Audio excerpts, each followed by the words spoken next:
Eu sou a Carol Triguis. Eu sou a Pri Carvalho. E esse é o Tal do Ator.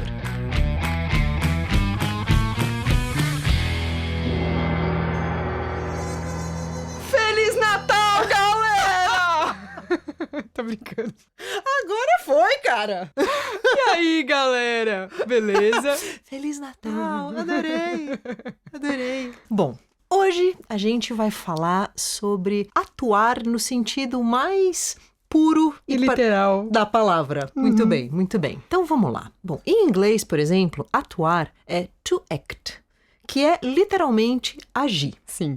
E até agora a gente se dedicou muito a falar sobre o trabalho do ator sobre si mesmo, né? A gente fala muito sobre o processo de deixar chegar, de compreensão, aspectos de um ator que desenvolve e amplia as suas habilidades de escuta. A gente falou muito sobre destravar o contato com as emoções, porque, afinal de contas, o ator é o atleta das emoções. Enfim, falamos já sobre alguns dos vários aspectos do que podemos chamar de o trabalho do ator sobre si mesmo, que é o modo como Stanislavski se referia a isso. E não se trata de sermos stanislavskianas. Apenas a gente está aproveitando o fato do Stanislavski ter definido essa etapa do trabalho do ator tão bem, essa necessidade constante de autodesenvolvimento do ator. E como na nossa cultura a gente tem o hábito de racionalizar, né, falar sobre, ao invés de deixar que as emoções cheguem, sensações venham mais livremente à tona, ou que sejam vistas como informação, a gente tende muito a falar sobre esse trabalho do ator sobre si mesmo e tende a bater bastante nessa tecla com as pessoas, né, sobre a tomada de consciência sobre o que você está sentindo. E isso é assim porque a gente está querendo tirar as amarras para a fluidez das sensações. Para a gente perder o medo de sentir de fato, de entrar em contato de forma direta, sem racionalização, abrindo mão do controle e fazendo descobertas através de outros meios que não o bom e velho intelecto. Porque para viver verdadeiramente uma personagem, precisa ser dado o passo de deixar que as coisas alcancem o nosso coração e passe pelo nosso corpo. Né? A gente vai ter que viver a partir dessas ferramentas que a gente tem disponível. E essa autorização, ela precisa ser dada. E é fácil você achar que está fazendo contato, quando na verdade está fazendo uma forma. O balizador é se você está fazendo qualquer tipo de esforço ou se a coisa está fluindo naturalmente. Se é algo que acontece enquanto você age e não algo que você foca em fazer acontecer. Com isso dito, né, esse resumão todo, hoje a gente vai dar mais um passo, porque atuar, minha gente, não é sentir. Atuar é agir. Quem atua, age, não é? E é isso que a gente vai falar nesse episódio. Bom, então vamos lá. Por exemplo, digamos que a gente vai fazer a Nora, personagem principal da peça Casa de Bonecas do Ibsen. Então a gente começa o ensaio, começa a estudar o texto, a gente faz um caminho de localizar o que a peça fala, os temas dos quais ela trata, quais são as questões envolvidas. A gente vai olhar para esse mapa que está envolvido ali na obra do Ibsen, a gente vai até pesquisar a Noruega, o fim do século XIX, enfim, a gente vai falar de cada personagem. A gente tem um caminho de aproximação da peça e das personagens, o que elas representam, etc e tal. E a gente pode falar bastante sobre isso, mas na hora do ensaio, você não vai atuar nada disso. Você não vai atuar as suas reflexões, os seus entendimentos. Eles informam o que você vai fazer, eles dão estofo, eles te guiam, te ajudam a aprofundar. Mas na hora de levantar da cadeira e ir para a cena, você vai ter que atuar, agir, né? Momento a momento, no presente. E vão ser nas suas ações que tudo vai ser comunicado. Afinal, não é uma palestra, e sim uma peça. E se tudo te dá pano de fundo, intuições, se você entende um monte de coisa, para levantar a bunda da cadeira e ir para a cena, isso tudo não é suficiente. Porque um ator tentando mostrar isso tudo, e o ensaio de mesa não é demonstrável em cena, sensações não são demonstráveis em cena, Noruega não é demonstrável, a relação de um casamento não é demonstrável assim no geral, no plano das ideias, a única coisa que você pode fazer para que a plateia saiba o que está acontecendo, do que se trata a peça, e possa viver ela com você, é fazendo uma ação ou muitas ações, uma depois da outra. Mas o que é uma ação? É algo que você faz com o corpo? Sim, mas vai além. Então, uma ação, segundo o Google, a gente foi lá dar um Google, e uma ação é a evidência de uma força, de um agente e etc., no seu efeito. Por exemplo, toca o despertador de manhã e você tá com muito sono e dormiria muito mais. Aí você passa um tempo na cama se convencendo a sair da cama, negociando com você mesmo sobre se você vai levantar e honrar os seus compromissos daquele dia ou se você vai faltar no que você tinha para fazer e as consequências que isso vai ter. Isso é um momento de ação. E você tá lá de olhos fechados na sua cama, mas você tá em ação. E você só age quando você quer uma coisa. Uma ação, ela tem sempre um objetivo que a motiva. Você age porque quer algo, certo? Esse algo ele pode ser concreto ou abstrato, mas a gente vai falar disso mais pra frente. Mas pra começar, dá pra dizer que eu pentei o cabelo, por exemplo, né, uma ação, pra me sentir bonita, que é um objetivo. Né? A ação é pentear o cabelo para me sentir bonita, que é o meu objetivo. Esse objetivo ele é abstrato, porque no concreto o que vai acontecer é meu cabelo vai ficar penteado. E o nosso cotidiano é uma sucessão de objetivos que geram ações, percebe? Em cena, se você não perseguir um objetivo claro e fizer uma ação que te aproxime desse objetivo, você vai tender a manipular emoções e formas.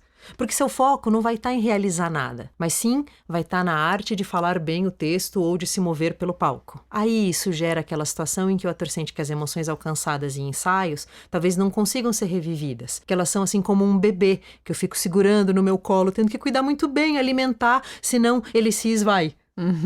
Sim, quem nunca sentiu isso, né? Quando alcançou uma emoção e falou, ai meu Deus, agora eu preciso ficar nutrindo essa emoção, senão eu vou perder, não vou alcançar de novo. E aí você para de agir e começa a focar na sua emoção. Sim. E para não ficar com o foco na emoção, na sensação, o foco do ator tem que ir para o que ele tem que fazer ou conseguir em cena. Por exemplo, na cena 1 da Casa de Bonecas, né? A Nora chega com compras de Natal e vai mostrar essas compras pro marido, pro Thorvald. E o objetivo dela, ou seja, o que ela quer ali, é que ele diga algo como que ótimas compras, né? Que bom uso do dinheiro. Então, o jeito que ela vai mostrar as compras tá cheio de pequenas ações estratégicas para arrancar dele essa fala. Então, ela não vai com as compras, né? Mostrar as compras para ele, dizendo Thorvald, olha que coisa incrível que eu comprei. Ela quer que ele ache que são presentes baratos, mas que vão atender bem as crianças. Ela quer que ele a ache econômica. Então ela mostra com certo desdém os presentes, né? Ela fala umas coisas tipo assim, olha esse brinquedo que eu comprei, Thorvald, é tão ordinário, mas tudo bem, que ele vai quebrar logo. E essa ação é uma ação que todo mundo conhece. Você não precisa pensar na Nora norueguesa do século XIX nesse momento. Ou você nunca respondeu para uma pessoa que te perguntava sobre uma compra que você fez? Alguém que poderia estar preocupado com seus gastos, dizendo, foi tão baratinho, é uma porcariazinha que só faz vista.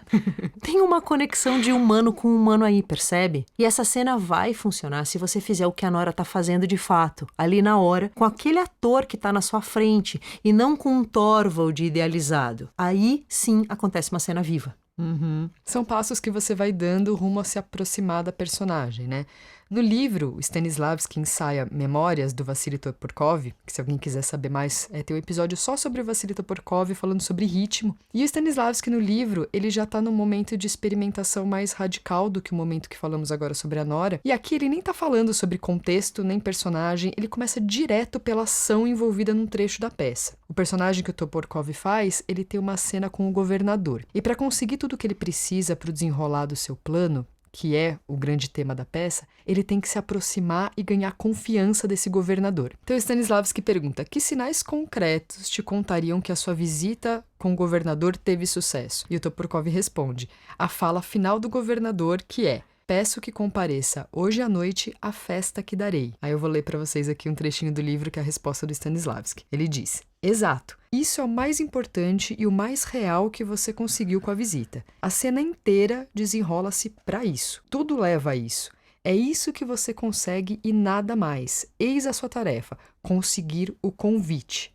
Bem, e como você agirá? Aí o Toporkov, ele começa a dar respostas meio vagas, dizendo, eu vou agir com, ele diz aqui, com o máximo servilismo possível. Mas aí o Stanislavski responde, ele vai dizer, mas que puxa-saco esse cara, e vai te expulsar em 3 minutos. Aí o Toporkov, eu preciso que ele goste de mim. E como você vai fazer isso? Eu preciso elogiar o governador. O Stanislavski fala, mas qual que é a primeira coisa que você tem que fazer? Toporkov pensa e fala, eu tenho que observar o governador, porque eu nunca estive na presença dele, eu não conheço ele. Aí o Stanislavski responde, sim, essa é uma coisa que a gente faz muito na vida e que no palco a gente nunca se dá tempo para fazer. Você tem que chegar lá e observar esse governador para aí descobrir que estratégia você vai precisar usar. Você tem que saber com quem você está tratando. Então você observa o governador. Aí observou o governador, o que você viu? Toporkov responde, ele é um imbecil. Stanislavski fala, ele é um imbecil? Então tá. Então como você vai fazer agora com esse cara? Aí o Toporkov fala, eu vou tentar ser muito amável sem parecer um puxa-saco. Stanislavski, tá. Como então você vai fazer isso na prática? Aí eles vão pra cena e vão se colocar na situação para descobrir na prática, ali, quais as estratégias que serão necessárias, as ações para conseguirem o que querem um do outro, momento a momento. Aí então o Stanislavski começa a trazer esse objetivo muito para a prática mesmo, olhando para esse cara aqui e agora, nesse lugar onde você tá. Como você vai fazer isso? No momento presente, como você desempenha a tarefa de conseguir esse convite. De ser um desconhecido do governador até eu quero que você vá na festa da minha casa. Como você vai fazer isso acontecer? O que você fala? Para onde você olha? No que você pensa? E assim a coisa foi sendo construída. No momento que você se coloca, eu agora, com você na minha frente, tendo que conseguir uma coisa muito específica de você, a cabeça já começa a desenvolver estratégias momento a momento. Aí você começa a agir no presente de acordo. E as ideias começam a vir naturalmente. E as emoções e reações começam a acontecer como um subproduto disso. Você vai ficando com cara de um humano numa situação de fato e não de um ator. Percebe? Aí o Toporkov, depois dessa improvisação, quando ele percebe que realmente rolou uma cena viva entre os dois, ele faz uma pergunta pro Stanislavski. Como é que eu vou... Isso ainda sou muito eu fazendo, né? Como é que... Isso ainda não é o personagem? Aí o Stanislavski vai responder. Ele fala assim: espere, não se pode fazer tudo ao mesmo tempo. Em primeiro lugar, quando trabalhamos, devemos sempre partir de nós mesmos, das nossas qualidades naturais e depois das leis da criação artística. Quais são as maneiras da sua personagem? Treine bem tudo o que está fazendo agora e quando tiver aprendido a fazê-lo leve e agilmente, de modo a cumprir seu objetivo, aí você começará a aproximar-se da figura. Ok? Então, o Stanislavski, ele, como um bom gerador de metodologia, ele está indo por partes. E nesse, que é chamado último Stanislavski, né, que é o Stanislavski no último momento de trabalho dele, ele começa a falar sobre esse aspecto, valorizando muito a ação em cena. Dizendo, vamos por partes, vamos primeiro descobrir qual é a ação humana.